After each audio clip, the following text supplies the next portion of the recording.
What up, though? How many times you been told this country was founded on racism? How many times have you been told systematic racism holds black Americans slash African Americans, properly Americans, down? How many times have you been told you are a victim of what is termed supremacy? Why must you believe in the one or the many being supreme to you? How many times have you heard the word race since you emerged from a canal? How many of you believe your race is black, white? How many of y'all believe being called black or white is lazy, as it alleviates whoever addresses you by these terms the burden of actually getting to know you and your lineage? A shadow is black. Are you black? Cotton is white. Are you white? When did you learn about race? Where? Who told you? No worries. Say no more. It's okay if race has never been an issue with you. It's fine. And moreover, today, you a rebel, thinking for yourself and shh. But wait, you're not completely in the clear. You haven't actually chosen your position or whether or not race is reality. Let's shake it.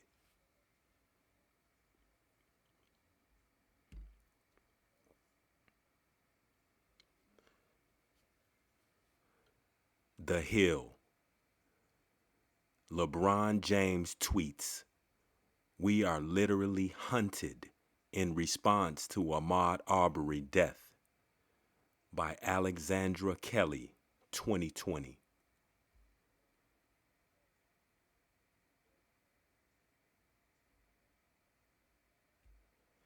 NBA superstar LeBron James, who has a long history of social activism against racism in the U.S., took to his personal Twitter to make a statement about the slaying. In it, he tells the world that black Americans are literally hunted on a daily basis as they step outside the relative safety of their homes. LeBron James says black Americans are literally hunted on a daily basis as they step outside the relative safety of their homes.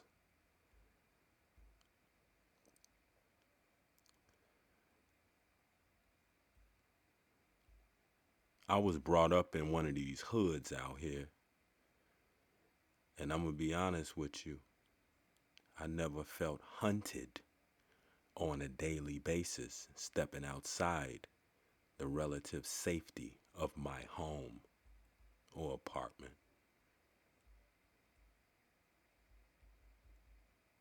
Grosse Pointe Historical Society, The Other America, Reverend Martin Luther King Jr., Grosse Pointe High School, May 14th, 1968. I want to discuss the race problem tonight, and I want to discuss it very honestly. And I do not see how we will ever solve the turbulent problem of race confronting our nation until there is an honest confrontation with it and willing search for the truth and a willingness to admit the truth when we discover it.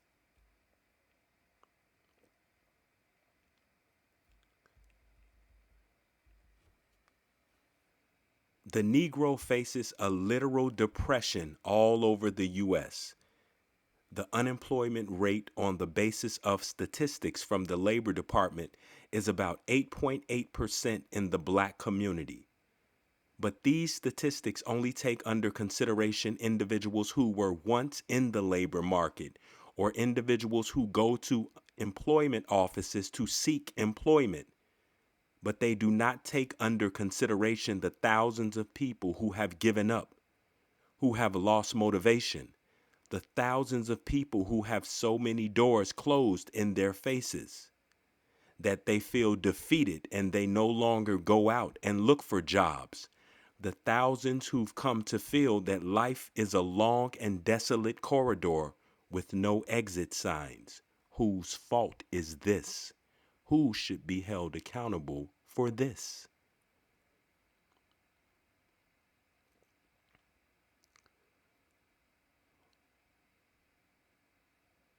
Why did those people give up? What did they give up on? Did they give up on life? They lost motivation? The thousands of people who have had so many doors closed in their faces that they feel defeated and they no longer go out and look for jobs. Who taught you that you had to labor for someone else? Who taught you that you had to go out and labor for someone else? And when that person, that company, didn't hire you, where did the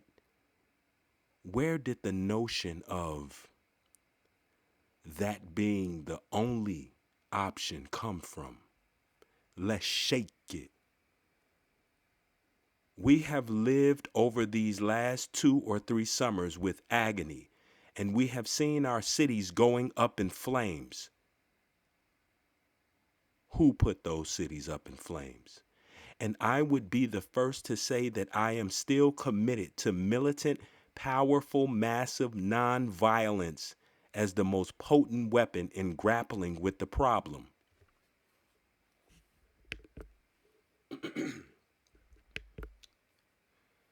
The good Reverend Dr. Martin Luther King said he would be the first to say that he is still committed to militant, powerful, massive nonviolence as the most potent weapon in grappling with the problem. If we're talking nonviolence, listen to the words that he said he's committed to: militant, powerful, massive, and then nonviolence as the most potent weapon.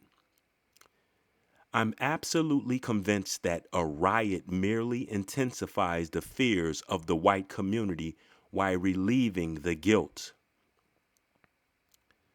I'm absolutely convinced that a riot merely intensifies the fears of the white community while relieving the guilt. And the riot also sends up your community in smoke, in flames. But it is not enough for me to stand before you tonight and condemn riots.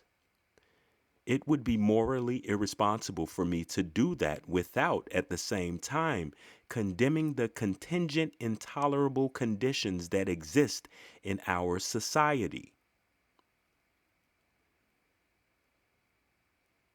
A riot is the language of the unheard. So he says. A riot isn't the language of me. That's not the language I speak. I don't speak riot. Do you speak riot? When you feel unheard or when you are unheard, do you speak riot to be heard? Do you yell and holler and scream to be heard? Are you an infant? Now, every year about this time, our newspapers and our televisions and people generally start talking about the long, hot summer ahead. This is 1968, and he's talking about cruel summers. And so we must still face the fact that our nation's summers of riots are caused by our nation's winters of delay. As long as justice is postponed, we always stand on the verge of these darker nights of social disruption. Is America America is prepared to do something massively, affirmatively, and forthrightly about the great problem we face in the area of race. The first thing I would like to mention is that there must be a recognition on the part of everybody in this nation that America is still a racist country.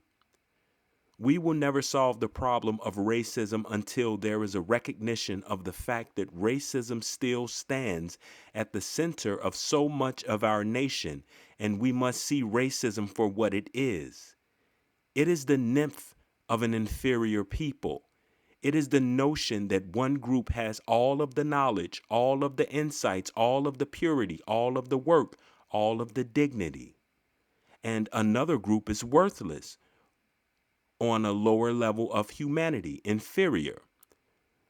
To put it in philosophical language, racism is not based on some empirical generalization which, after some studies, would come to a conclusion that these people are behind because of environmental conditions.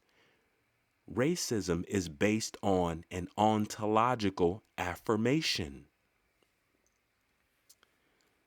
He's speaking in theory. This is theoretical. Racism is not based on some empirical generalization, which, after some studies, would come to the conclusion that these people are behind because of environmental conditions. Racism is based on an ontological affirmation. The ultimate logic of racism is genocide. The ultimate logic of racism is genocide. And if you are the one perpetuating that racism, you are the one perpetuating the genocide. If one says that one is not good enough to have a job, that is a solid quality job.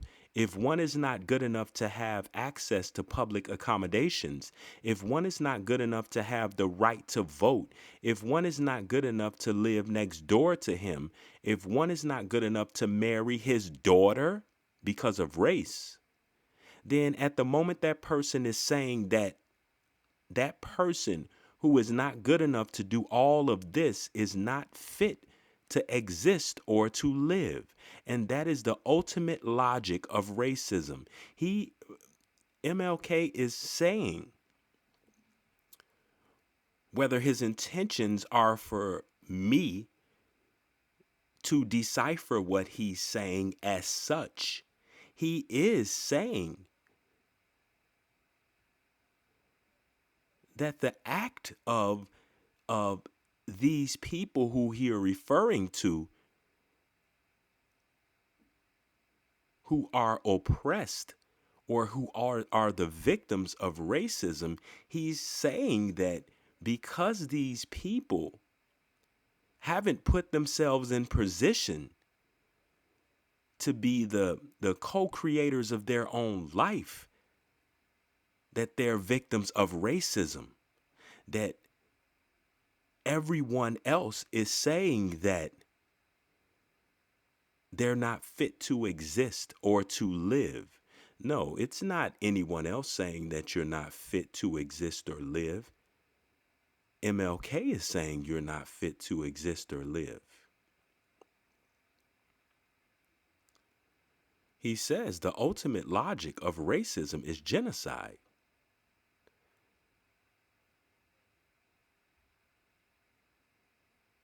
So if racism no longer exists to you, the genocide stops. Why didn't he tell you what he did in order to become the great orator that he is? Or to live a life where he wasn't going to a 9 to 5, which he promotes the 9 to 5. It's one of the things he says. If one says that one is not good enough to have a job that is a solid quality job. He's telling you the quality of your life depends on being able to get a quality job. Why isn't he telling you what it takes to create jobs for other people? One is the myth of time. It is the notion that only time can solve the problem of racial injustice. It is the time is neutral. It can be used either constructively or destructively, as in burning up your cities. It comes through the tireless efforts and the persistent work of dedicated individuals who are willing to be co-workers with God, and without this hard work, time itself becomes an ally of the primitive forces of social stagnation. There is another myth, and that is the notion that legislation can solve the problem, that you've got to change the heart, Legislation like the civil rights legislation. I'm not against changing the heart, and I do feel that that is the half truth involved here, that there is some truth in the whole question of changing the heart. We are not going to have the kind of society that we should have until the white person treats the Negro right. Until the white person treats the Negro right. He says the white person got to treat the Negro a certain way. Why? You telling me I got to treat somebody a certain way? You got to treat somebody a certain way? No. I'm going to treat people the way I see fit. Then the average human being is treating people. The average human being ain't treating people in no kind of way. The average human being is minding their business. Not because the law says it, but because it's natural, because it's right, and because the black man is the white man's brother. The black man is the white man's brother, first of all, black. You ain't never saw nobody the color of coal. You ain't never saw nobody the color of snow. But then the black man is the white man's brother? No, he not. My brother came out the same womb I came out of. After that, I don't have no more brothers. I'll be the first to say that we will never have a truly integrated society, a truly colorless society. Well, we didn't start off with a colored society, so how would we have a colorless society if we didn't start off with one that was colored? Humans are not colors. You would think this man would know that. He does know that. I submit to you tonight that there is no more dangerous development in our nation than the constant building up of the predominantly Negro central cities ringed by white suburbs. This will do nothing but invite social disaster. So he's saying this will do nothing but invite social disaster if the predominantly Negro central cities are left to their own devices. If Negroes got to be around Negroes, it ain't going to be pretty.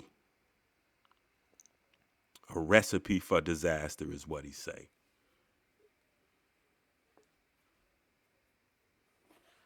Why he ain't had no confidence in y'all? Why?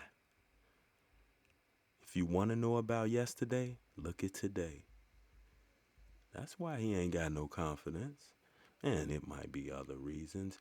I want to deal with another myth briefly, which concerns me, and I want to talk about it very honestly, and that is over-reliance on the bootstrap philosophy. Now, certainly, it's very important for people to engage in self-help programs and do all they can to lift themselves by their own bootstraps. I was on a plane and a man started talking with me, and he said, many of the ethnic groups that came to this country, and they had problems just as Negroes, and yet they did the job for themselves. They lifted themselves by their own bootstraps. I looked at him and I tried to talk as understanding as possible. He tried to talk as understanding as possible. Why would he have to try to speak understanding?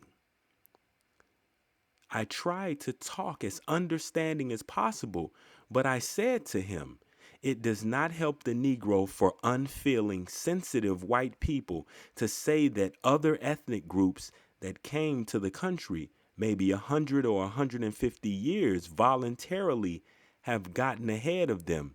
And he was brought here in chains involuntarily almost 350 years ago. That's false. Who was brought here by chains 350 years ago? Where's why doesn't he follow up with any proof? How does he know how your family got here?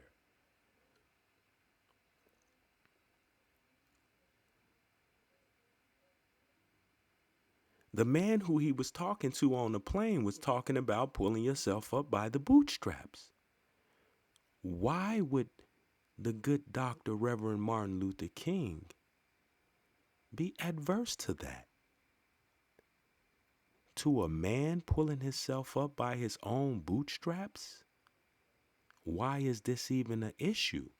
The conversation should have been over. He should have said, you're 100% right. I went on to say that to this gentleman that he failed to recognize that no other ethnic group has been enslaved on American soil. Why would he say that? During his time, during 1968, everyone had jobs. Everyone labored for someone else.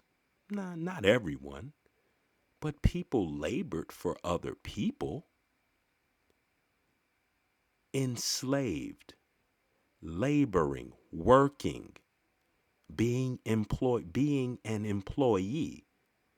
I went on to say to this gentleman that he failed to recognize that no other ethnic group has been enslaved on American soil. That is not true. I can never forget that the black man was free from the bondage of physical slavery in 1863. He wasn't given any land to make that freedom meaningful after being held in slavery 244 years. So if he says 1863, 200 years before that is 1663. But what he's saying is that I can never forget that the black man was free from bondage of physical slavery in 1863. Well, he has that partially right. Around the 1800s, 1863, my third great grandfather, one of my third great grandfathers, was the head of the household. He was a farmer. Um, they were called laborers, farmers. His wife was called a domestic servant because she was a domestic servant for her home and for her soil portion and for her children. If you were 16 or above, you were considered a laborer or a slave for the head of the household, which was their father. So no, they weren't in bondage. They weren't in physical slavery. Let's shake it.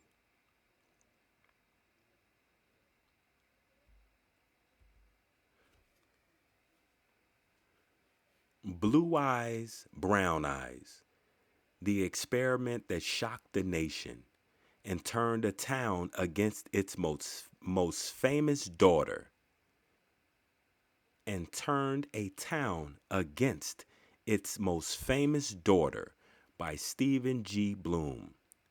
On the evening of April 4th, 1968, we just read about 1968 of Martin Luther King's speech.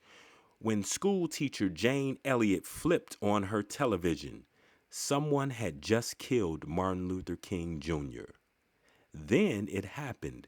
An epiphany in Jane Elliott's Riceville, Iowa living room that evening, flipping between channels. Tomorrow in her third grade classroom.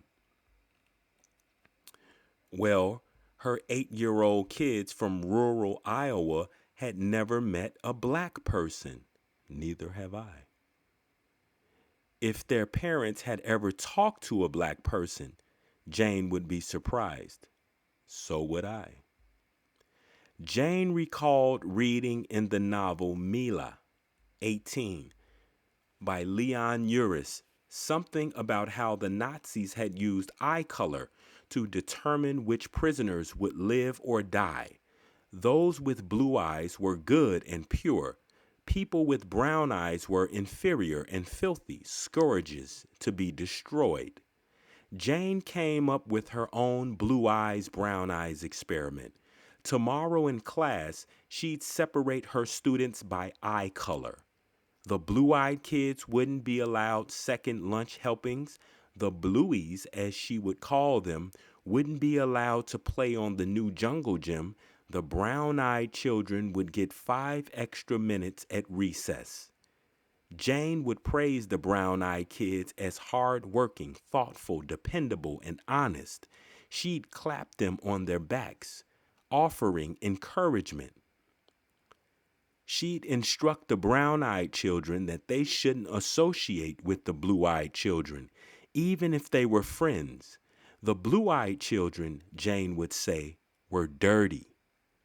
She'd tell her students that the pigment in their eyes, which made for the colors of their irises, indicated intelligence. She'd say that kids with blue eyes didn't have the same size brains as the brownies. Blueies shouldn't even think about doing their homework, she'd say, because no matter how hard they try, they wouldn't be able to get it. That the blueies couldn't do it really wasn't their fault. It was just how blueies are.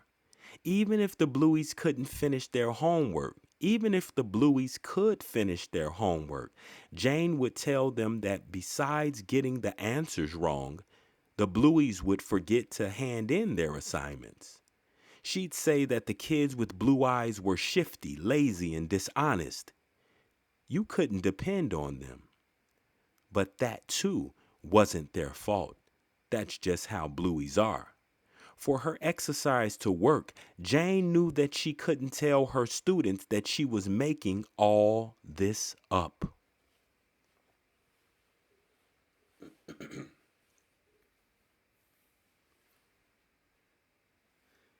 So these shorties coming into class, and for Jane Elliott's exercise to work, she couldn't tell the students that she was just making this up.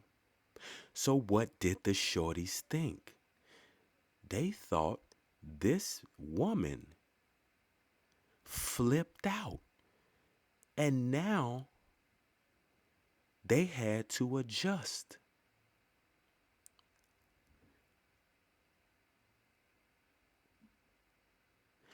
What if this was happening to your child? What if this what your child had to go through at school? You send your child to school to be educated. And guess what? Words have meanings. Some of the synonyms for the word educate are nurture and nourish. You send your child somewhere where they're not loved all day to be nurtured and nourished when that's your responsibility. You supposed to nurture and nourish them. But do you? No, you send them to a place where they're not loved all day for most of the day to be educated / nurtured / nourished. From before 5 years old up until 20 something years old. 17, 18, 19, 20 some years old. Your child going to school to learn math, arithmetic, subtraction, but their teacher has an ulterior motive. She's basically going to torture them. She's going to play games with them, mental games. Jane's kids lionized her so that her students knew how serious Jane was. She'd hand out crepe paper armbands and make each blue-eyed child wear one.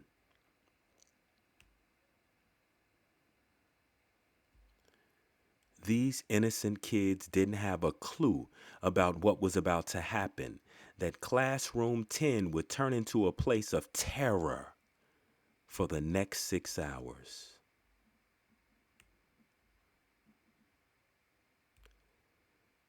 The empowered brown eyes kids proceeded to berate their blue-eyed classmates. They were merciless. This woman turning children into monsters. Jane was ready to call the whole thing off, chalking up the experiment as too risky. She had split her class into two.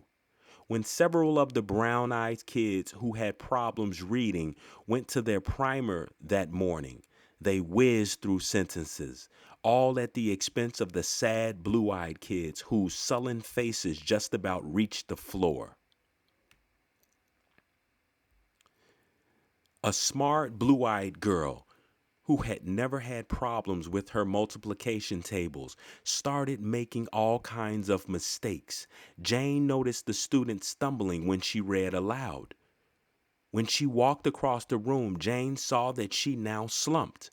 During afternoon recess, the girl came running back to room 10, sobbing. 3 brown-eyed girls had ganged up on her, and one had hit her, warning, "You better apologize to us for getting in our way because we're better than you are." When Monday came around, Jane reversed her exercise. This time, the brown-eyed kids were told how shifty, dumb, and lazy they were.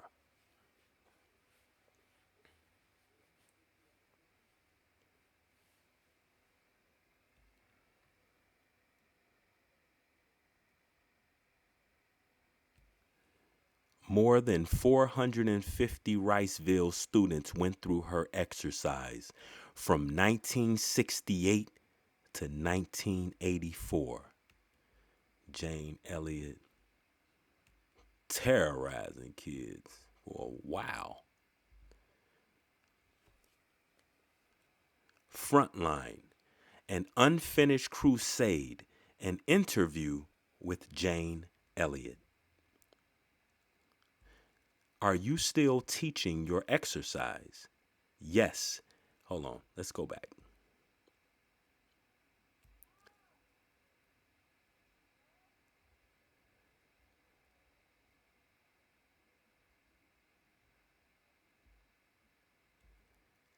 This is January 1st, 2003. Are you still teaching your exercise? Yes, I'm doing the exercise and giving lectures about its effects all over the U.S. and in several locations overseas.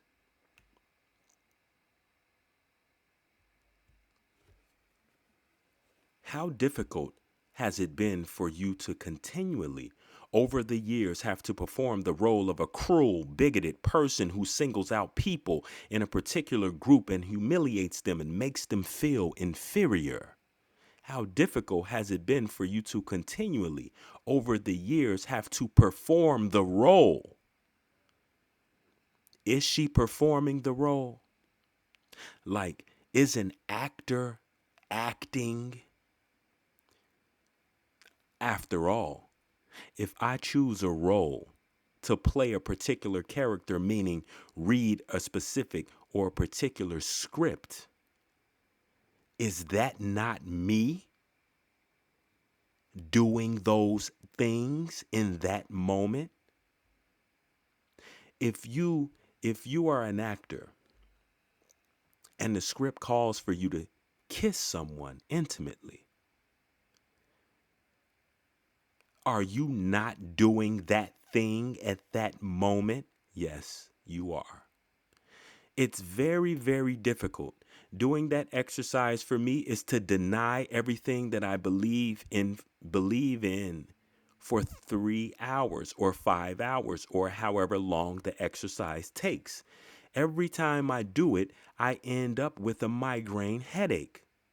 I absolutely hate this exercise. But more than I hate the exercise, I hate the necessity for something like this in the year 2002.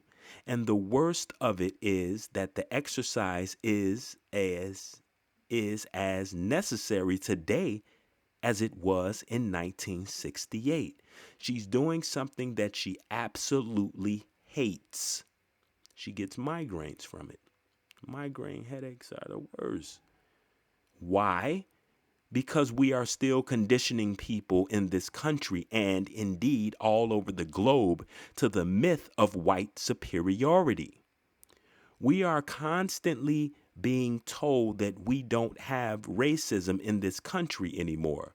But most of the people who are saying that are white. White people think it isn't happening because it isn't happening to them. Well, Jane Elliott, she changed that. She made it happen to the Blueies at like 8 years old.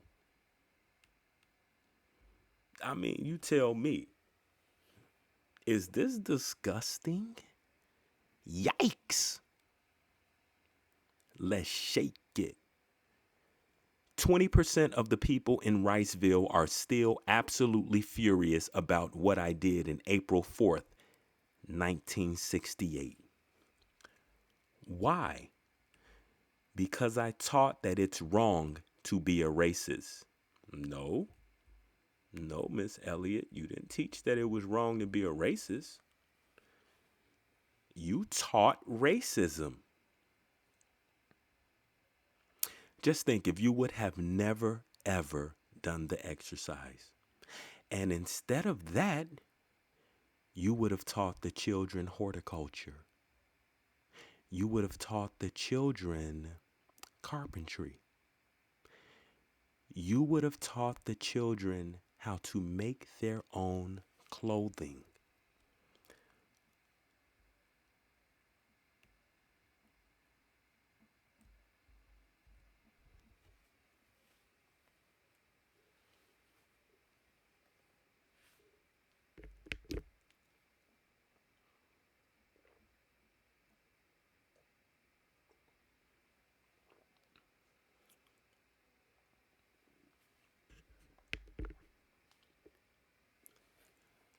American Anthropological Association. Supreme Court moves race conscious admissions in the wrong direction. June 2023. Under a false banner of increasing fairness, the Supreme Court today changed the landscape of higher education by removing consideration of race in college admissions. The decision upends decades of legal precedent supporting the right of higher education institutions to consider student body diversity in making their admissions decisions and will have devastating consequences regarding the diversity of campuses across the nation. When colleges cannot take race into account, they struggle to assemble racially diverse student bodies. When colleges cannot discriminate, they struggle to assemble racially diverse student bodies. What does this say about the actual students or their competency? Outlawing race conscious, outlawing discriminatory admissions nationwide will deepen educational inequality. As Thurgood Marshall once argued, unless our children begin to learn together, there is little hope that our people will ever learn to live together. Little hope that our people will ever learn to live together. Why do we have to live together? Who are we going to make live together?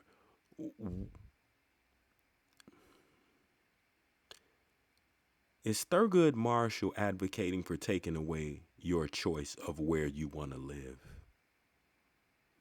Of what earth soil portion you want to live on?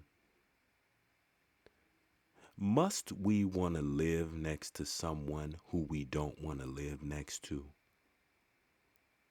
How many of y'all want to live next to y'all close family members? How many of y'all want to live next to some of the people y'all live next to right now?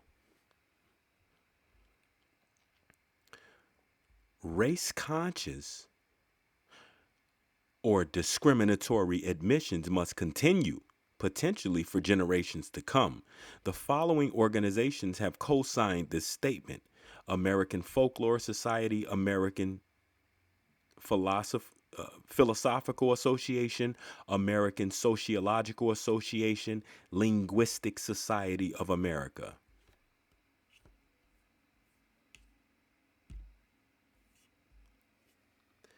American Anthropological Association. American Anthropological Association Statement on Race. The following statement was adopted by the Executive Board of the American Anthropological Association on May 17, 1998, acting on a draft prepared by a committee of representative American anthropologists.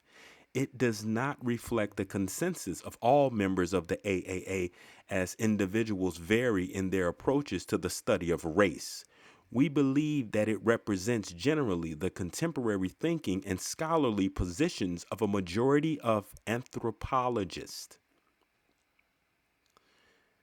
In the United States, both scholars and the general public have been conditioned to viewing human races as natural and separate divisions within the human species based on a visible physical difference.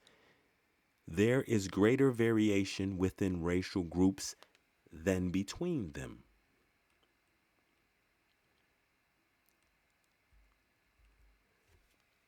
Physical variations in the human species have no meaning except the social ones that humans put on them.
Let's shake it.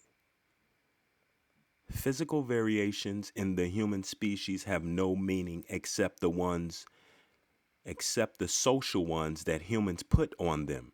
Today, scholars in many fields argue that race, as it is understood in the United States of America, was a social mechanism invented during the 18th century. From its inception, this modern concept of race was modeled after an ancient theorem of the great chain of being, which posited natural categories on a hierarchy established by God or nature. Numerous arbitrary and fictitious beliefs about the different peoples were institutionalized and deeply embedded in American thought. Early in the 19th century, the growing fields of science began to reflect the public consciousness about human differences. Race, as an ideology about human differences, was subsequently spread to other areas of the world. Race thus evolved as a worldview, a body of prejudgments that distorts our ideas about human differences and group behavior. The myths fused behavior and physical features together in the public mind, impeding our comprehension of both biological variations and cultural behavior, implying that both are genetically determined. Racial myths bear no relationship to the reality of human capabilities or behavior. Scientists today find that reliance on such folk beliefs about human differences in research has led to countless errors. At the end of the 20th century, we now understand that human cultural behavior is learned, conditioned into infants beginning at birth, and always subject to modification. No human is born with a built in culture or language. The American experience with immigrants from hundreds of different language and cultural backgrounds who have acquired some version of American culture traits and behavior is the clearest evidence of this fact. The racial worldview was invented to assign some groups to perpetual low status.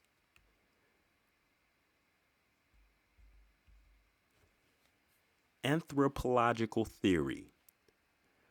Response to philosophical aspects of the American Anthropological Association's Statement on Race, the AAA Statement on Race. Lee D. Baker, Duke University, USA. In philosophical aspects of the AAA Statement on Race, philosopher Naomi Zak uses conceptual analysis to explore connections between several key assertions articulated in the American Anthropological Association's 1998 Statement on Race. She is particularly concerned with some of the inconsistencies or logical flaws in several of the statement's assertions regarding the non-existence of biological race, statistical facts about populations, and cultural beliefs about race. At the heart of the article is an argument that can be summed up as don't throw the baby out with the bathwater, or, in other words, anthropologists' arguments about race would be more clear, strong, and persuasive if they explicitly worked against the tendency to conflate population and genealogical variation with common sense notions of race. Although she explains that the statement is a work of theory, she reminds readers that it also meant to present the facts about race to the public in a way that will increase social justice.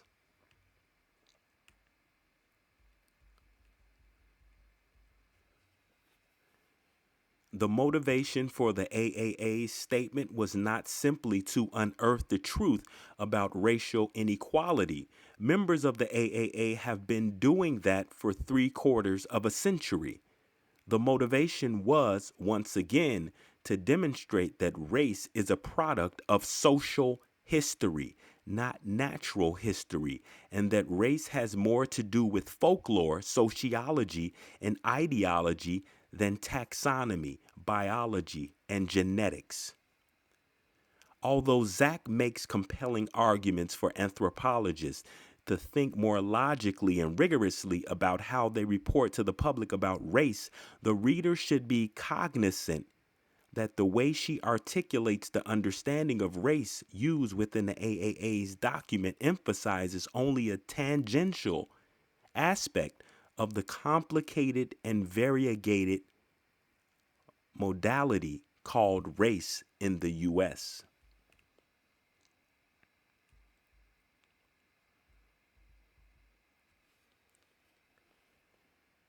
The AAA statement is clear that historical research has shown that the idea of race has always carried more meanings than mere physical differences. Indeed, physical variations in the human species have no meaning except the social ones that humans put on them. Race, racism, and democracy in the United States do not follow some simple logic. The use of these terms is messy and frankly illogical. Political, yes. Logical, no. Zach offers a didactic story about a unicorn and ecology to help the reader understand logical truths about race. But I would like to offer an analogy to help the reader understand the illogical facts about race. Like unicorns, paper money does not exist as real currency. Economists tell us that paper money in the US has no empirical value since it is not backed by gold or silver.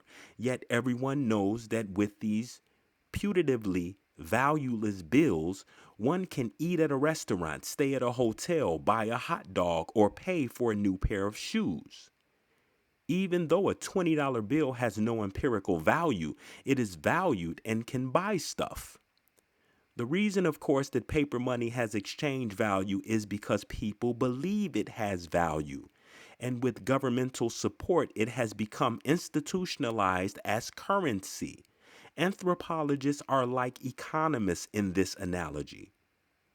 We tell people that racial categories have no value as biological reference, but people believe that race refers to biology or nature, and with governmental support, it has become institutionalized as a way to structure society, subtly shifting inequality away from the social and grounding it is the natural. Subtly shifting inequality away from the social and grounding it in the natural. This is, of course, not a perfect analogy, but it gets to my point that race is about hegemony, not biology, and brings me to my major criticism of Zach's provocative and informative piece.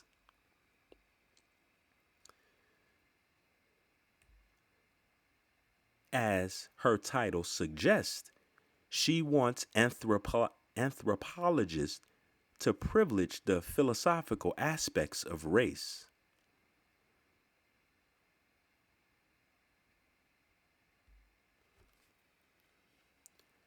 Although there are many good and ill contributions anthropology and its U.S. organizational structure have made in the past century, the most significant has been articulating and subsequently shoring up scholarly critiques of biological racial categories.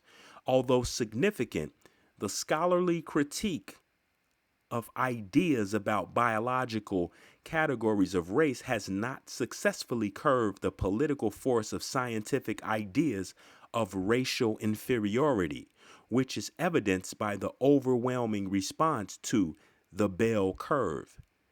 W.E.B. Du Bois, like Boaz, began his career full of optimism. As Du Bois recalled, I was going to study the facts, any and all facts concerning the American Negro and his plight, and by measurement and comparison and research, work up to any valid generalization which I could. Du Bois turned away from the academic arena and dived into the political arena to advance his commitments. Reflecting upon his transition, Du Bois explained that my career as a scientist was to be swallowed up in my role as master of propaganda. Du Bois turned away from the academic arena and dived into the political arena to advance his commitments. Reflecting upon his transition, Du Bois explained that my career as a scientist was to be swallowed up in my role as master of propaganda. As Naomi Zach explains, It is a work of theory because it interprets past empirical research and, if accepted, would influence future research. At the same time, the statement is meant to present the facts about race to the public in a way that will increase social justice.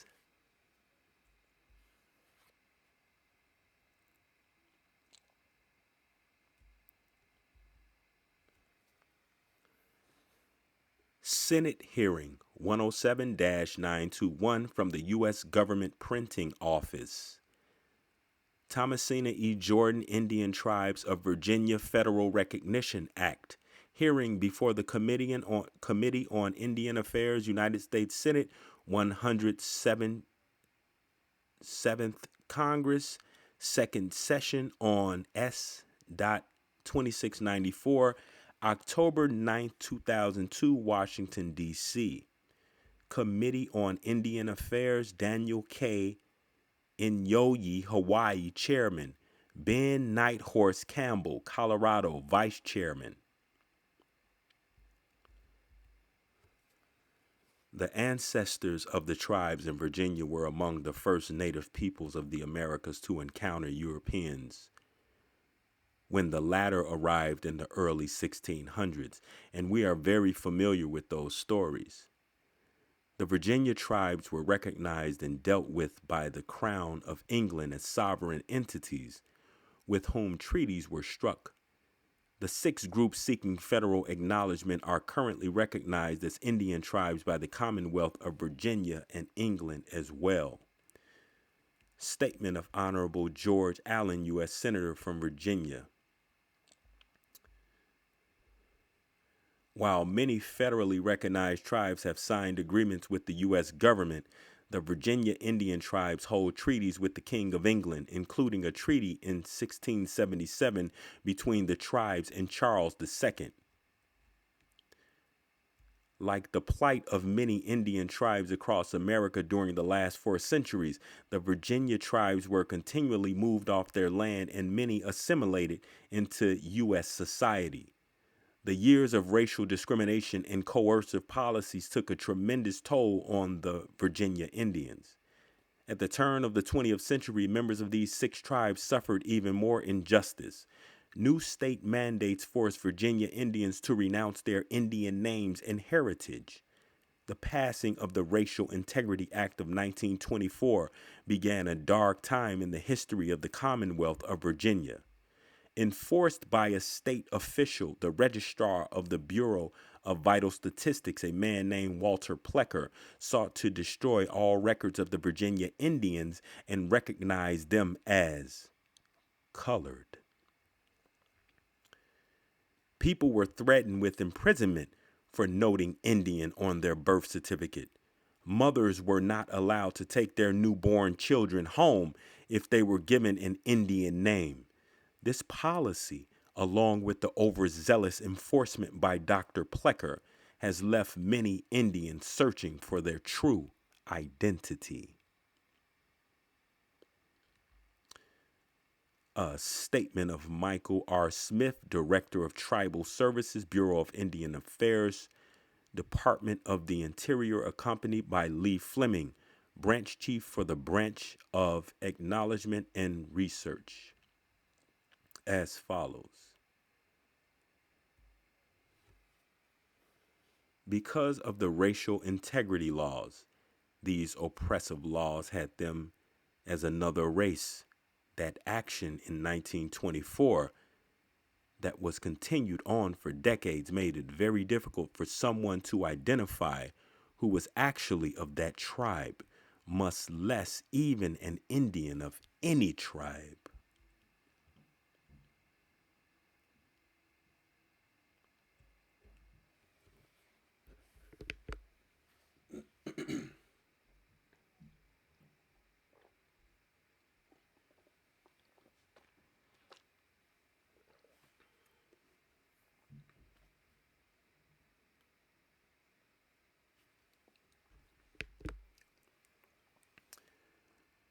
Senator Campbell. I might tell my friend from Virginia that these problems, I think, started clear back when the Dawes Act, or maybe before when the first rolls were established.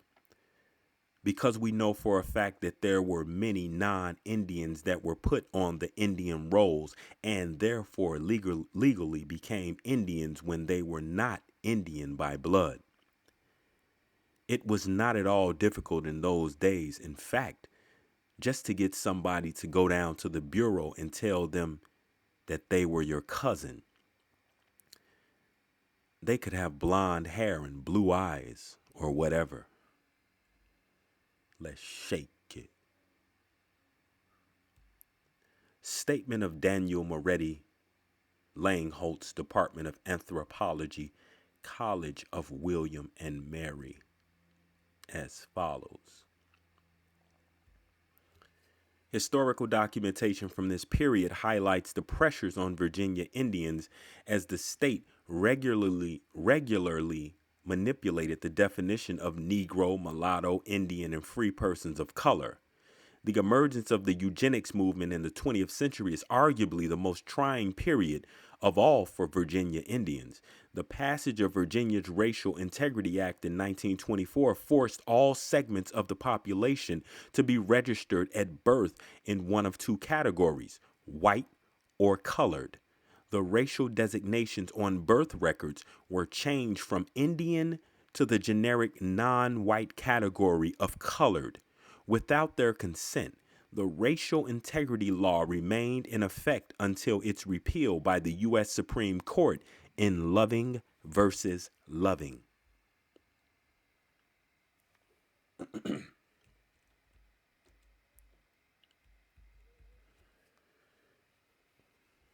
University of Lynchburg. Digital showcase at University of Lynchburg. Undergraduate theses and capstone projects. Spring 4, 2011. White and Everything Else. Promotion, the 1924 Virginia Racial Integrity Act. J. Casey Gilliam.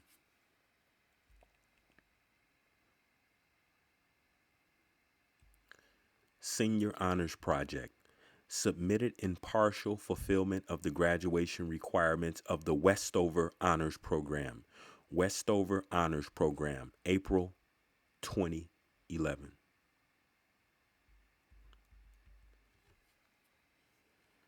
Members of the movement used its principles to improve the American race through selective breeding. Participants worked at strengthening genetics in two major ways: the sterilization of persons with so-called genetic defects and an effort to eliminate miscegenation.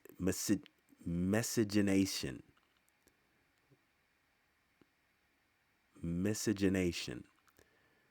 The Commonwealth of Virginia pursued both aspects. Under the leadership of Dr. Walter Ashby Plecker, Virginia took a radical stance against racial amalgamation through legislation defining race. In 1630, a white man, Hugh Davis, was publicly whipped for abusing himself to the dishonor of God and shame of Christians by defiling his body in lying with a Negro. In 1662, the colony amended its anti-fornication statute, placing heavier penalties on interracial mixing. In 1691, the British colony passed a law outlawing interracial marriage. In 1705, a law was passed that listed the child, grandchild, or great-grandchild of a Negro was black. In 1787, the new state passed a law defining a person with 1/4 or more Negro blood as a mulatto.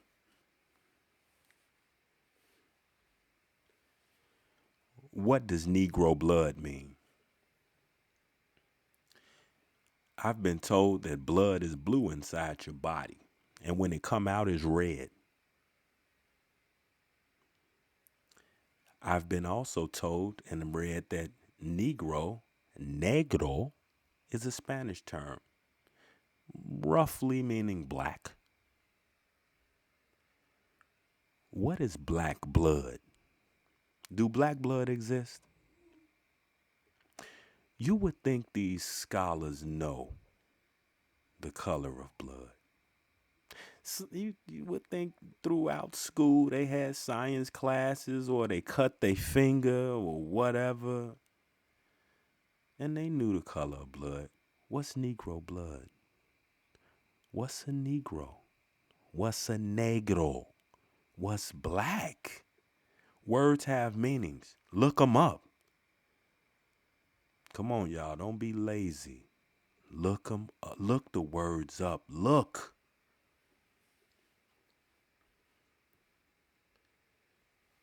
Who knows? Maybe one day we'll be able to get past all this. But for now, the foundation that you're standing on, it gotta be on family. And it gotta be on who your family is. Your parents, your 4 grandparents, your 8 great grandparents, your 16 second grades, your 32 third grades, so on and so forth, because that's the way that you find out who you are. Let's shake it. Virginia furthered the separation of races by passing Senate Bill 219, an act to improve racial integrity, more commonly known as the Racial Integrity Act, which defined a white person as a person who has no trace whatsoever of any blood other than Caucasian. They didn't say any blood other than European. They said any blood other than Caucasian. Go look up European, go look up Caucasian. And after you look them up, dig. But persons who have 1/16 or less of the blood of the American Indian and have no other non-Caucasic blood shall be deemed white persons.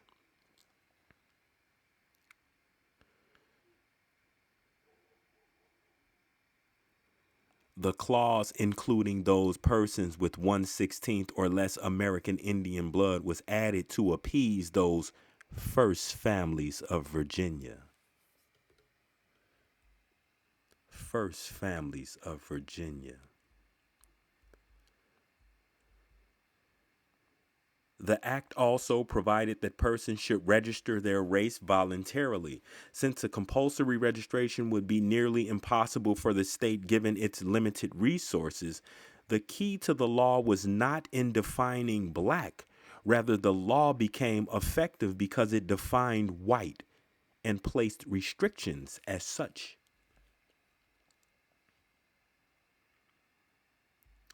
Walter Ashby Plecker sent literature to the legislatures of all the states, appealing to them to join Virginia in a united move to preserve America as a white nation. The Anglo-Saxon clubs believed the combination of the Virginia Racial Integrity Act and the Sterilization Act answered the Negro question in Virginia. The Anglo-Saxon clubs' mission preceded much of Plecker's work. The fundamental purpose of the organization is the preservation and maintenance of Anglo-Saxon ideals and civilization in 3 ways. If you don't know what Anglo-Saxon means, go look it up. Right now is not the time to be lazy. First, by the strengthening of Anglo-Saxon instincts, traditions, and principles among representatives of our original American stock. Second, by intelligent selection and exclusion of immigrants. And third, by fundamental and final solutions of our racial problems in general, most especially of the Negro problem. It was a Negro problem then, it's a Negro problem now. Negroes is always the issue. Negros is always the issue. NIGGAs is always the issue. Coloreds, blacks, American Indians, the people of this earth soil portion, has always been the issue and have always been the subject of all discussions. Let's shake it.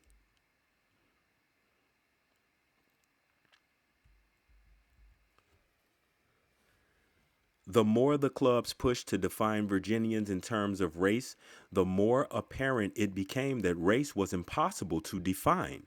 Plecker helped lead the fight in Virginia along with Major Cox and John Powell, but he needed someone with national connections to help him promote his cause in a larger forum. Through a mutual friend and benefactor, Madison Grant, a wealthy New York lawyer, eugenicist, and author of one of the definitive works on eugenics, The Passing of the Great Race, Plecker found someone willing to actively help in his initiative. Grant forwarded a letter written by Plecker to Harry Hamilton Laughlin, thinking that Laughlin would be interested in contacting Plecker because he is very much in earnest about race mixture and is the author of important legislation in Virginia.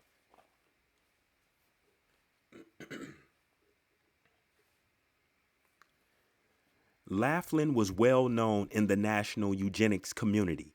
He successfully organized the works of other eugenicists through his position as the superintendent of the Eugenics Record Office of the Department of Genetics of the Carnegie Institute of Washington, D.C., which was under the direction of famed biologist Dr. Charles Davenport, and later was a consultant on eugenics for the United States House of Representatives Committee on Immigration and Naturalization. Through Laughlin's position of power and access to information, he helped Plecker spread the ideas of racial integrity beyond the borders of Virginia. Laughlin was also well known for his work on eugenical sterilization. Under eugenics teachings, Negroes were genetically criminalistic and therefore could be sterilized at any time.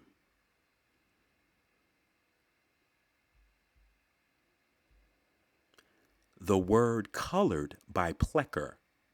Previously, in the state of Virginia, the term covered both those free issues along with Virginia's Indian population, but Plecker reinterpreted the word to imply black. After more careful study and consideration, we have determined that the word Indian should not be used at all in their registration. They are all mixed with Negro blood and, according to the law, are classified as colored or Negro and not as Indians. Therefore, they should receive their correct legal classification as colored. In years prior to the Racial Integrity Act, the term colored included both Negroes and Virginia Indians.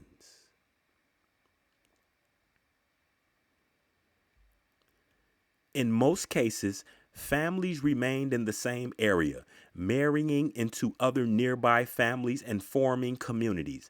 This allowed state officials to easily enter into a community, determine the racial status of one or more individuals, and thus establish the racial status of all those living in the area.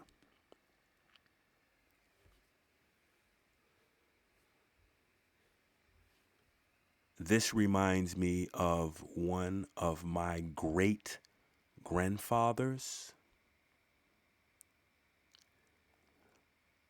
whose entire family on the census was termed mulatto. His brother's entire family was tallied on the census in the dwelling right before his, and they all were labeled mulatto as well. And my great grandfather and his brother, their father and mother, down the census record near the bottom, lived in their own dwelling, and they were labeled black.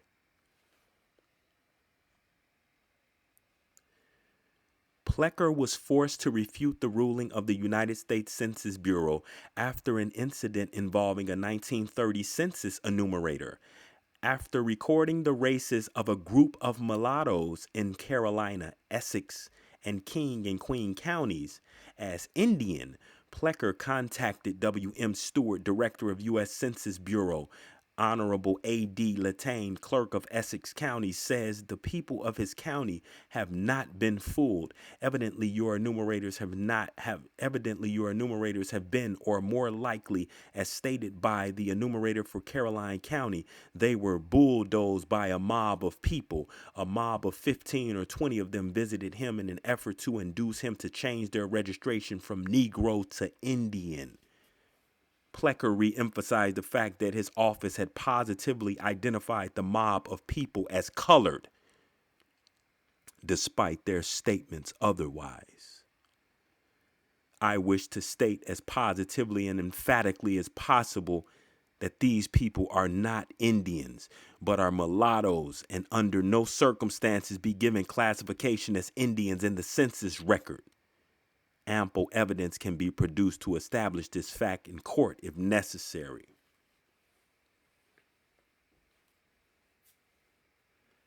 Your own records of previous registrations will show their families registered as colored.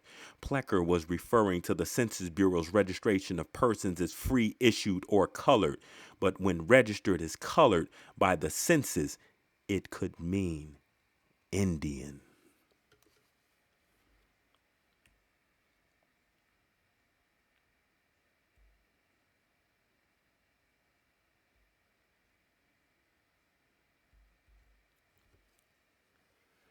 Plecker even wrote U.S. President Calvin Coolidge an appeal for the pardon of Marcus Garvey, the staunch advocate of Pan-Africanism and the resettlement of Africa, for his mail fraud charge. One of Garvey's chief aims is to inspire his people with the desire to preserve their racial purity and to teach them abhorrence of mongrelization as it is progressing in the South in spite of restrictions as to intermarriage, and in other sections as a rapid rate because of the lack of such restrictions. In the case of the release of Marcus Garvey, Plecker sought to promote the law in more creative ways rather than just petitioning interested parties, as was usually done. In Plecker's eyes, the voluntary registration process created an unnecessary hindrance for an otherwise efficient system of race documentation.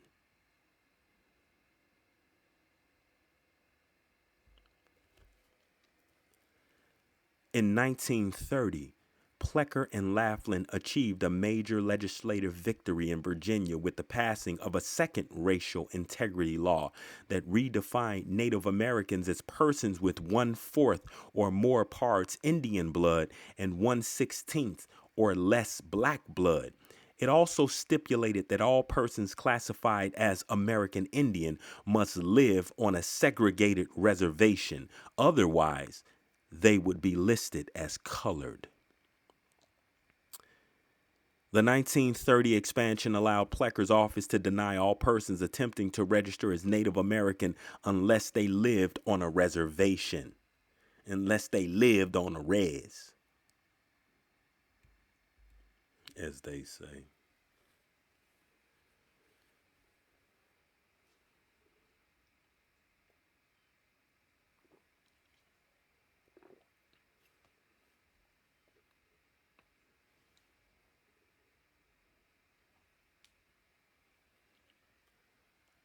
Despite the extent of Plecker's work, he continually asserted that he was not a racist. In fact, he held strong affection for Negroes.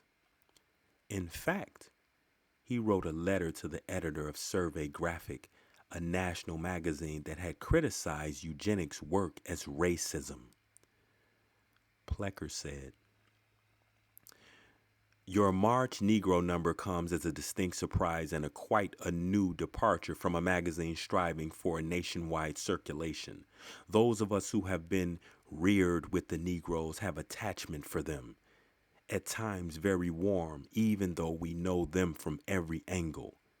My own recollection reaches back to the period during the war between the states, when as a young child I was largely under the control of a faithful servant who had been born in my mother's family and was early assigned to her as a personal maid, and went with her when she married and established her own home. When this maid, Delia, finally married, the ceremony being performed in the home of her colored friend, my young sister and I were present as interested witnesses. In my mother's last illness, she sent for this faithful servant friend to nurse her, and it was she who closed her eyes after death. When my mother's will was read, we found that Delia was remembered as executor. The first check I drew was for her. As much as we held in esteem individual Negroes, this esteem was not of a character that would tolerate marriage with them. Though, as we know now to our sorrow, much illegitimate mixture occurred. Delia, the faithful servant, working her job. You might say slave, only if you don't know what slave means, only if you don't know the synonyms for the word slave. Delia was a worker. Delia was a laborer. Delia labored as this woman's personal maid. And this woman put Delia in her will. How many of your employers are gonna leave you a cut in their will? Little is actually known about Plecker's early life other than what he tells in this letter. Later in the letter, Plecker even suggested that his work was to protect the Virginia Negroes, similar to claims made by many men before his time. If you desire to do the correct thing for the Negro race, join us in the effort to educate our young men as to the crime against the state in both white and colored races when they mix their blood with that of another totally opposite race. Inspire the Negroes themselves with the thought that the birth of mulatto children is a standing disgrace. The fact that many Negro females, and particularly the near white members of the race, willingly yield to the disgraceful proposals of lustful white men is a stigma which on its face mark their illegitimate offspring as undesirable additions to the white race. That in spite of the fact that such offspring may inherit from the father forceful qualities which combined possibly with good ones found in many Negroes, enable them to attain positions of prominence in various spheres of life.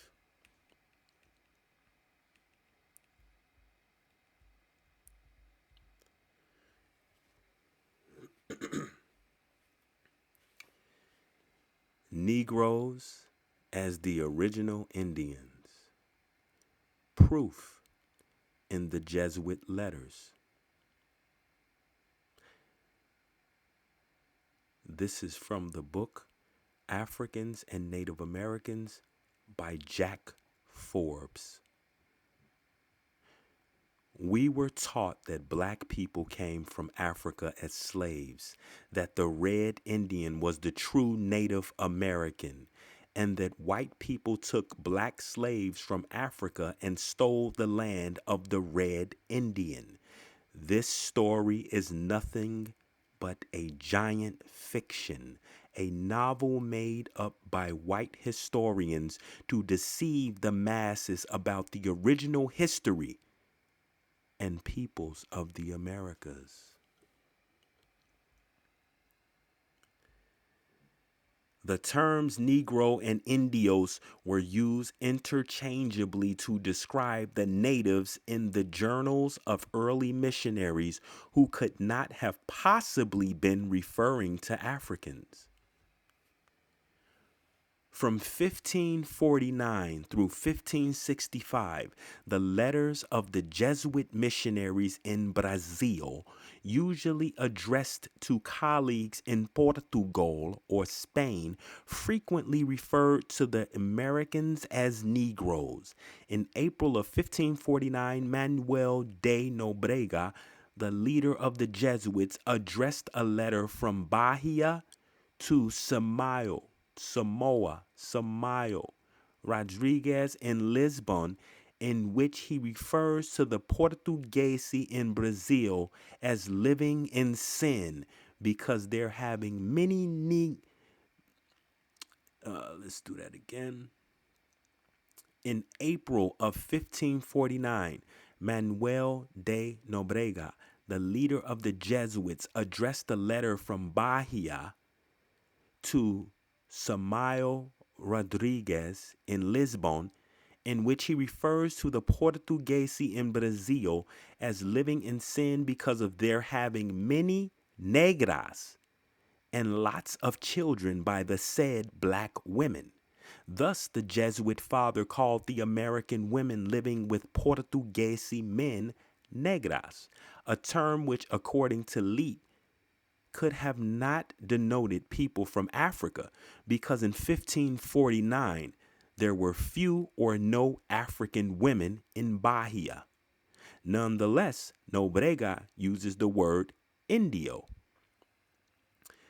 Negros de Guinea, blacks of Guinea. Negros de Terra, blacks of the land or Americans.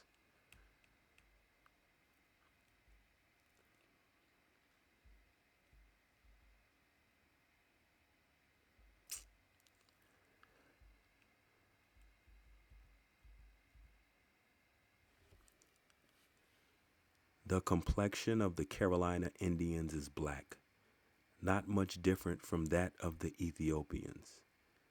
Their hair is black and thick and not very long. Before we move on,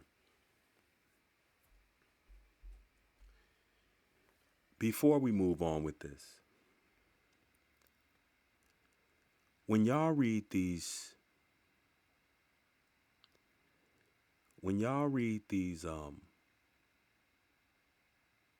memoirs or letters from early explorers, take into consideration. If I came to the west side or the south side or the east side or the north side, or if I came to a family reunion of yours and it was 100 people, 20 people greeted me, and those 20 people I kind of hung around and we talked and all this other stuff. When I leave the family reunion, and if I'm describing your family, most likely I'm going to describe those 20 people who I spent time with. There's no way I could know the other 400 plus people. There's no way I could know the other numbers of people in your family. I spent time with them 20 people. I'm describing those 20 people. I'm describing the people who I came in contact with. And as you know, the complexions of the people in our family, the characters of the people in our families, vastly different from one to the next. Let's shake it. The complexion of the Carolina Indians is black, not much different from that of the Ethiopians. Their hair is black and thick and not very long, tied back behind the head like a small tail. As for the physique of these men, they are well proportioned, of medium height, a little taller than we are. They have broad chests, strong arms, and the legs and other parts of the body are well composed. They are broad in the face and have big black eyes. They have a sharp cunning and are agile and swift runners. Italian explorer Giovanni de Verrazzano, 1524.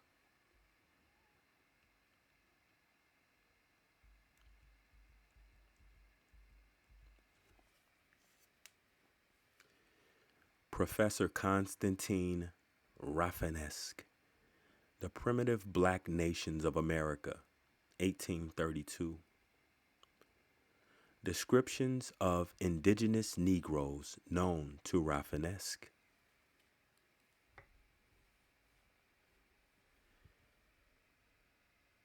To many, this fact of old black nations in America will be new, yet it is an important feature of American history. The Auroras or Cororas of Cumana were black, but with fine features and long hair. The Esteros latitude 32 are like the Hottentots and the Numuquas, Tambukis, and many other Negritian tribes, not black but dark brown, yet complete Negroes with large thick lips, broad flat noses, and very ugly, with hair crisped or curly. All these tribes live in New California.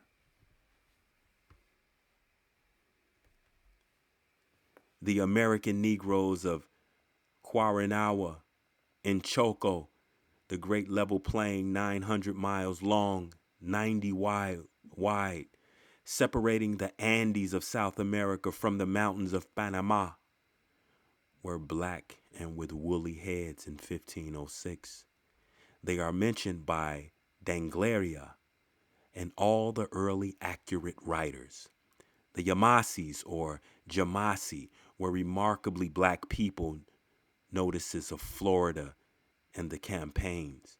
The ancient Caracoles of Haiti, represented as a nation of beasts by the historical songs. The Californians of the Carib Islands, called Black Caribs or Guawini by others. The Arojos of Cutara, mentioned by Garcias in the West Indies, quite black. The Auroras of Riley, or Auroras of the Spaniards, ugly black or brown Negroes yet existing near the Orinoco, and language known called monkeys by their neighbors. The Chaimas of Guyana, brown Negroes like Hottentots. The Manjipas and Porcigis of Nihaf, the Moitayas of Kmivet are all of Brazil, brown Negroes with curly hair. The Negritas of Martyr in Darien, Panama, yet existing in Choco under the name of Chuanas or Guanas or Chinos, ugly black or red Negroes. The Manabes of Papaya in Colombia, blackish with Negro features and hair. The Enslim or Esteros of New California, ugly blackish Negroes. The black Indians met by the Spaniards in Louisiana in 1542. The moon-eyed Negroes and albinos destroyed by the Cherokees and seen in Panama.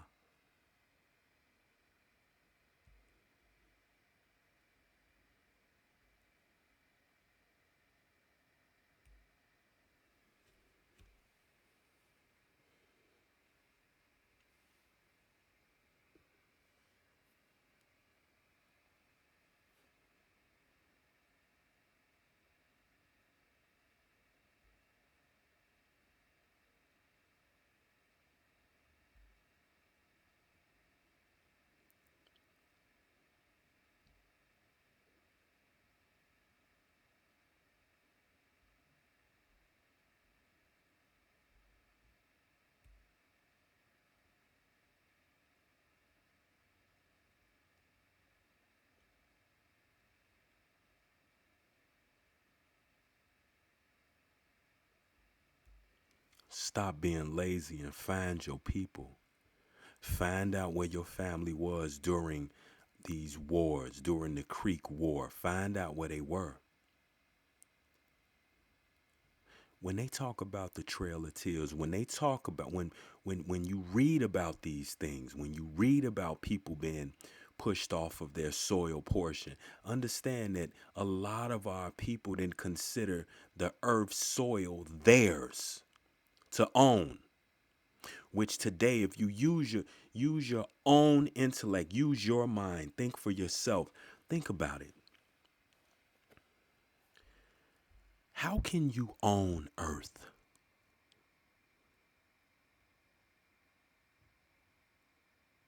Well, regardless of if you think you can own earth or not, somebody is claiming ownership of it and you paying them to live on it. Find out who your family was, your two parents, your four grandparents, your eight grandparents, so on and so forth. Because when you find out where they were through records, you'll find out who you are. And you'll find out how you and your family fit into his story.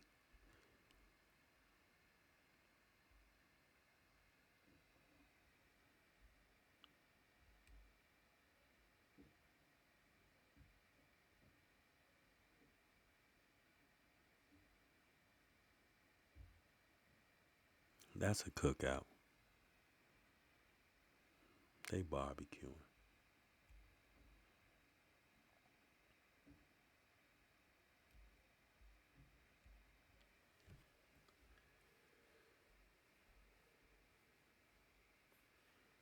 Pocahontas Island is a peninsula in Petersburg, Virginia. It is located on the north side of the Appomattox River. Archaeological evidence has been found here of prehistoric Native American settlement dating from 6500 BC. The Appomattox tribe occupied this area at the time of European settlement by English colonists. In the 19th century, this area became notable as the first predominantly free black settlement in the state and, by mid-19th century, one of the largest in the nation. In 1860, slightly more than half of Petersburg's population was black. In 3,224, or one-third of those people were free. They constituted the largest free black population of the time.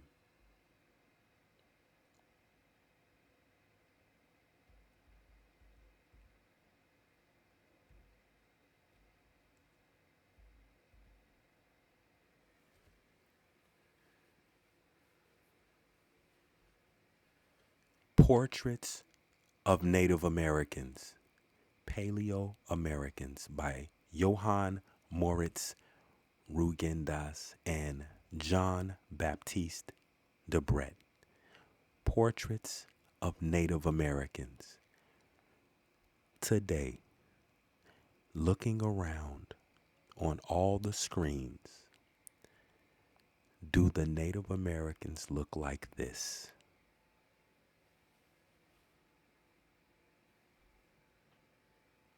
Of course not. Who looks like that?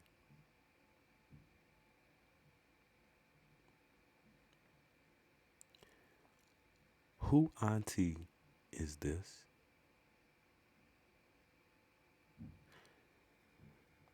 Whose little cousin is that?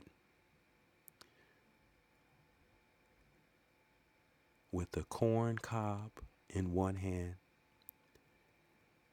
and a parrot in the other. The parrot is not trying to fly away. This shows a connection with the soil under their feet. Let's shake it.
New Amsterdam.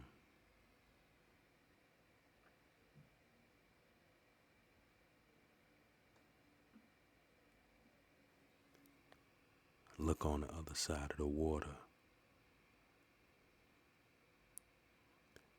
Them ain't teepees.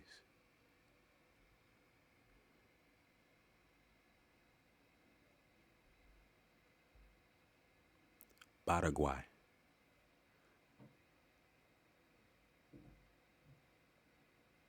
And now in all those places,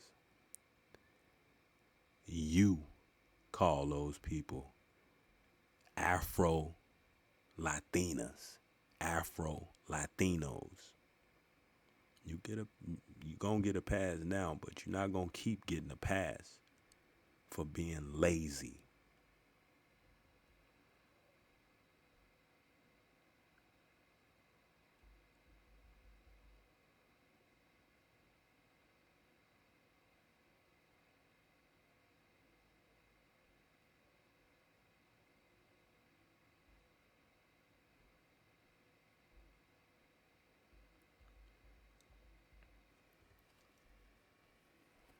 People of color in European art. Andres Sanchez Galque. Oil on canvas.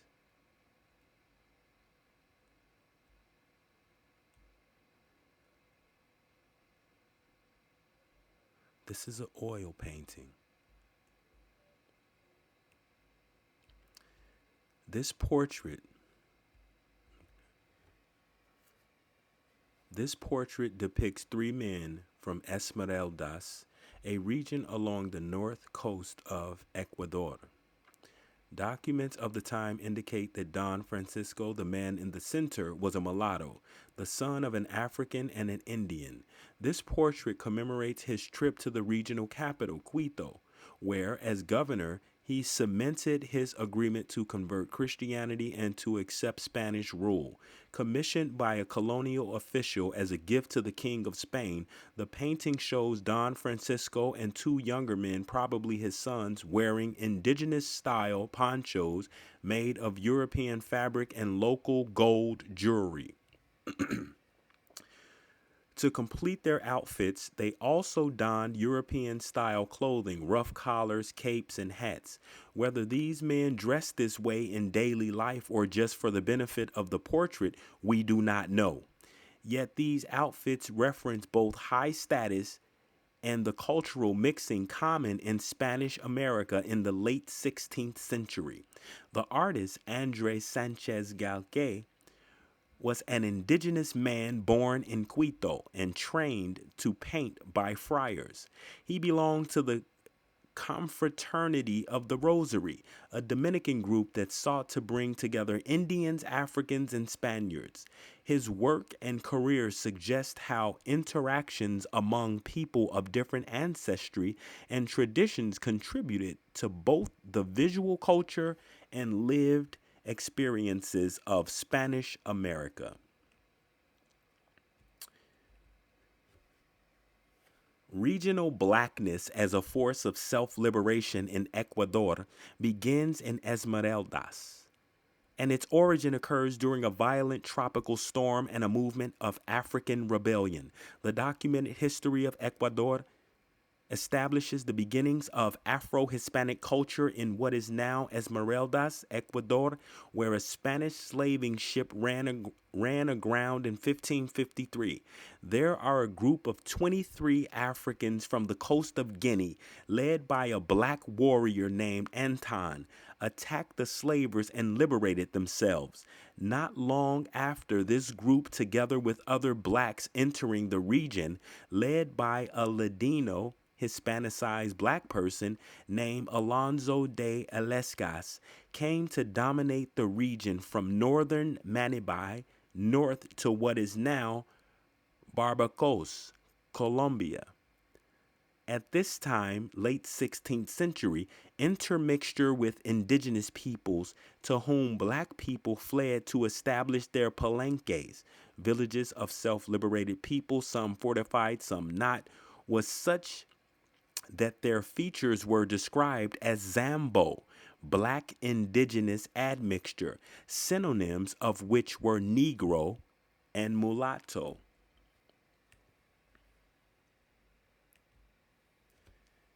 By 1599, black people were clearly in charge of what was called La República de Zambos, or Zambo Republic. Zambo, Sambo. Zambo refers to people of color who are descendants of Native Americans and African Americans, whatever that means. African Americans, I have no idea what that means. In that year, a group of Zambo chieftains, said to represent 100,000 or more Zambo people of Esmeraldas, trekked to Quito to declare loyalty to Spain. An oil painting of these chiefs from the Emerald Land of Zambo Republic is portrayed by the Indian artist Adrian Sanchez Gauque.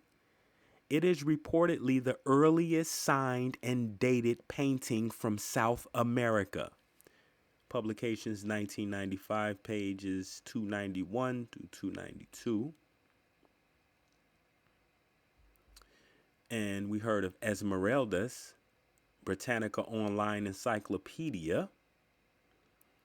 Esmeraldas City, major seaport of northwestern Ecuador. It lies on the Pacific Ocean coast at the mouth of Esmeraldas River. The city is the chief trading center for the region's agricultural and lumbering resources, but is only slightly developed industrially. It is the terminus of the 313-mile trans-Ecuadorian pipeline from the oil fields in northwestern Ecuador. An oil refinery was completed in 1977, and new oil port facilities at Esmeraldas were opened in 1979.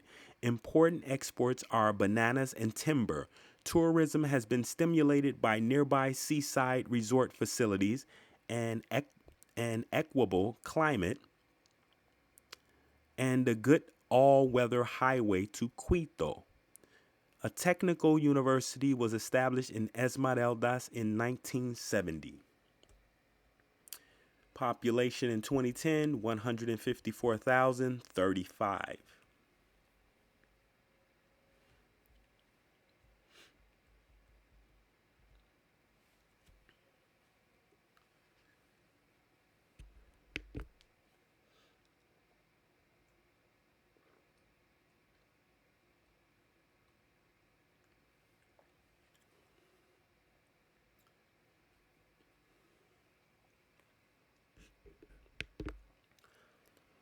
I want to share some notes on this painting. This work was ordered for Philip III by the Oitor Judge Juan del Barrio de Sepulveda in 1599. It represents Francisco de la Arobi and his sons Pedro and Domingo, Indian caciques of the Ecuadorian region of Esmeraldas, who, after the conversion, reduction, settlement, and doctrine of mulattoes, Christians, infidels, and war in the province of Esmeraldas, submitted to the authority of the Spanish crown. So the painting is a picture. The painting represents Francisco de la Arobi and his sons Pedro and Domingo, Indian caciques, Indian chiefs of the Ecuadorian region of Esmeraldas. The three characters, who usually only wore blankets and shirts like other Indians, on this occasion have covered their blackness. See, they're brown, but if you remember the picture, they're brown, but they clearly say their blackness. So just like today, just like today, um, uh, some of us are insane. Some people are just insane. You see a brown person and call them black. You look in a mirror and you brown, but you call yourself black. This is insane. Their blackness, they on this occasion have covered their blackness with the Spanish jerkin and cape,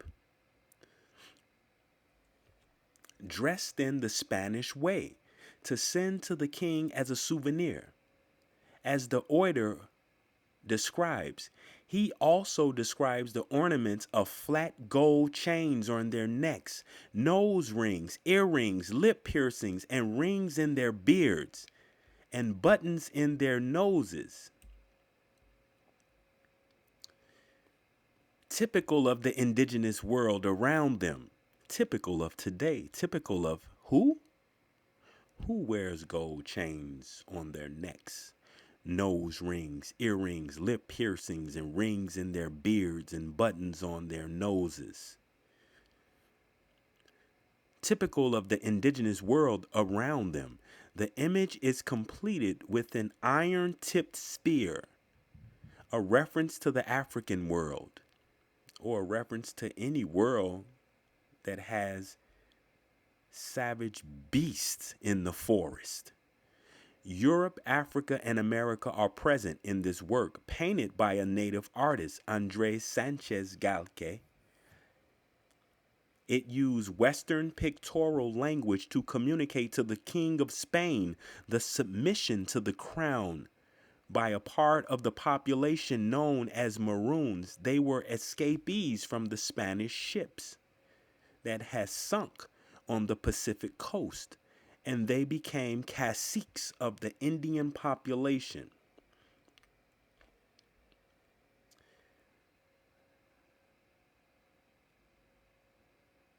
So the ship sunk and the Africans became caciques.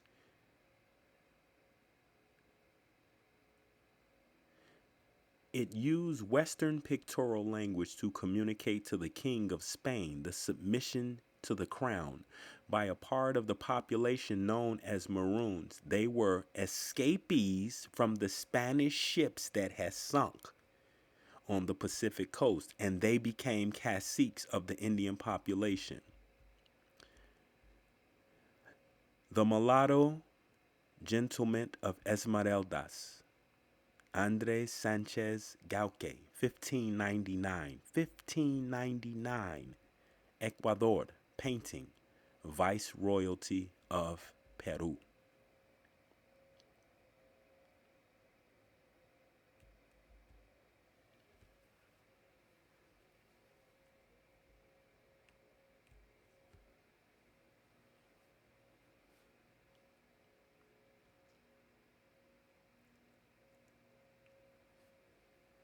Yep. Who is that? Who are we talking about here?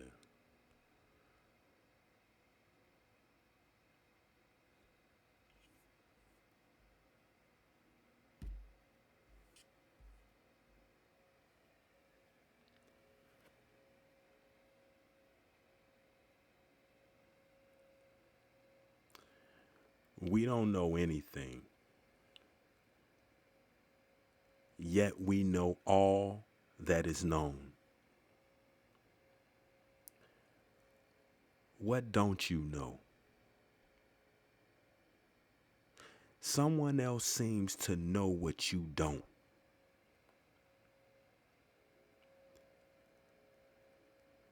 Is there comfort for you in this notion? Perhaps we sometimes choose to isolate interests that capture our efforts most desperately.